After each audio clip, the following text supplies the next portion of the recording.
ইউচিচিৰ ক্ষেত্ৰত মই আগতে মন্তব্য কৰিছিলোঁ ইউচিচি এনেকুৱা এখন বিল যিখন বিলৰ জৰিয়তে লাঞ্ছিত বঞ্চিত হৈ থকা বহু দিনৰ পৰা আমাৰ নাৰী সমাজৰ তেওঁলোকে অগ্ৰাধিকাৰ পাব।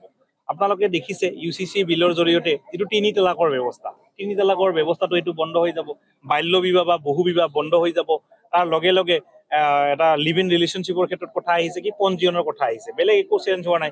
পঞ্জীয়ন কৰিলে ভাল, কাৰণ বহুতো ল'ৰা ছোৱালী দিল্লী বা মুম্বাইত থাকে, মাক দেউতাকে গমেই নাপায় আচলতে কেনেকুৱা ধৰণৰ তেওঁলোকে ব্যৱস্থাপনা হয়। তাৰপিছত ছোৱালীজনী যদি কিবা অসুবিধা হয়, পিছত তেওঁ আইনগতভাৱে একো ব্যৱস্থাপনা ল'ব নোৱাৰে। এই ক্ষেত্ৰত ভাল এটা ব্যৱস্থা আনিছে। মই সিদিনাখনো কৈছো, যিসকল বিধায়ক বা জনপ্ৰতিনিধিয়ে ইউচিচি বিলৰ বিৰোধিতা কৰি আছিলে, সেই একে সময়তে তেওঁলোকৰ ঘৰত থকা পৰিবাৰে মিঠাই আৰু মাছ মাংস খাই আছিলে ফূৰ্তিত।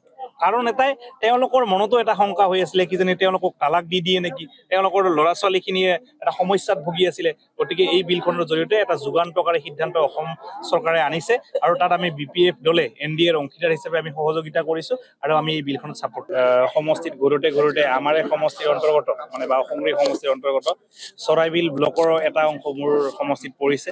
আৰু এই অঞ্চলৰ ৰাইজে মই নিৰ্বাচনৰ আগত আহিব পৰা নাছিলো, কিন্তু মোক নিজৰ আপোন ঘৰৰ ল'ৰা হিচাপে আৰু BPF প্ৰধান হাগ্ৰামা মহিলা ছাৰৰ ওপৰত ভৰসা কৰি বিশ্বাস কৰি এই অঞ্চলৰ ৰাইজে যথেষ্ট আমাক ভোট দিছে আৰু জিকাই আনিছে মৰম ভাল পোৱা দি। আৰু তেওঁলোকৰ আশীৰ্বাদ লৈয়ে মই কেইদিনমান আগত আপোনালোকে দেখিলে অভাৰটেকিং কৰি আহিলো বিধানসভাৰ পবিত্ৰ মজিয়াত। ৰাইজৰ কথা, আই মাতৃ সমাজৰ কথা ইতিমধ্যে কৈ আহিলো। এতিয়া সমষ্টিবাসী ৰাইজে এই ফুলনিৰ বাগিচাখনত মোক মালি হিচাপে কাম কৰিবলৈ সুযোগ দিছে। আগন্তুক দিনত এই অঞ্চলত যি কাম কৰিবলগীয়া আছে আমি একেলগে মিলি কাম কৰি যাম।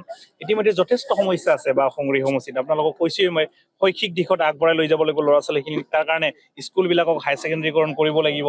স্কুলত শিক্ষকৰ অভাৱ আছে, আমি শিক্ষকৰ সমস্যাখিনি সমাধান কৰিব লাগিব। কিছুমান ক্ষেত্ৰত চিকিৎসালয় আছে কিন্তু চিকিৎসকৰ অভাৱ হৈ আছে। এই ক্ষেত্ৰত চিকিৎসকৰ ব্যৱস্থাৰ কাৰণে আমাৰ যি হেল্থ মিনিষ্টাৰ BTC তেখেতৰ লগত মই আলোচনা কৰি আছো, আৰু অসমৰ হেল্থ মিনিষ্টাৰ হোৱাৰ লগে লগে আলোচনা কৰি আমি চিকিৎসকৰ ব্যৱস্থাটো কৰিম। লগে লগে যিহেতু ৰুৰেল এৰিয়া যথেষ্ট বাট পদূলি আমাৰ বেয়া হৈ আছে, বাট পদূলিবিলাকৰ সমস্যা সমাধান কৰাৰ কাৰণে ইতিমধ্যে মই ছাৰ্ভে কৰি আছো, আৰু PWDকো মই যথেষ্ট জনাইছো কথাখিনি।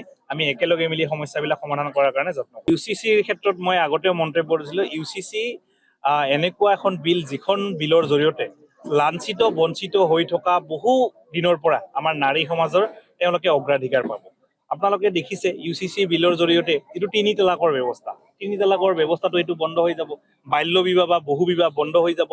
তাৰ লগে লগে এটা লিভ ইন ৰিলেশ্যনশ্বিপৰ ক্ষেত্ৰত কথা আহিছে কি পঞ্জীয়নৰ কথা আহিছে, বেলেগ একো চেঞ্জ হোৱা নাই। পঞ্জীয়ন কৰিলে ভাল, কাৰণ বহুতো ল'ৰা ছোৱালী দিল্লী বা মুম্বাইত থাকে, মাক দেউতাকে গমেই নাপায় আচলতে কেনেকুৱা ধৰণৰ তেওঁলোকে ব্যৱস্থাপনা হয়। তাৰপিছত ছোৱালীজনী যদি কিবা অসুবিধা হয়, পিছত তেওঁ আইনগতভাৱে একো ব্যৱস্থাপনা ল'ব নোৱাৰে।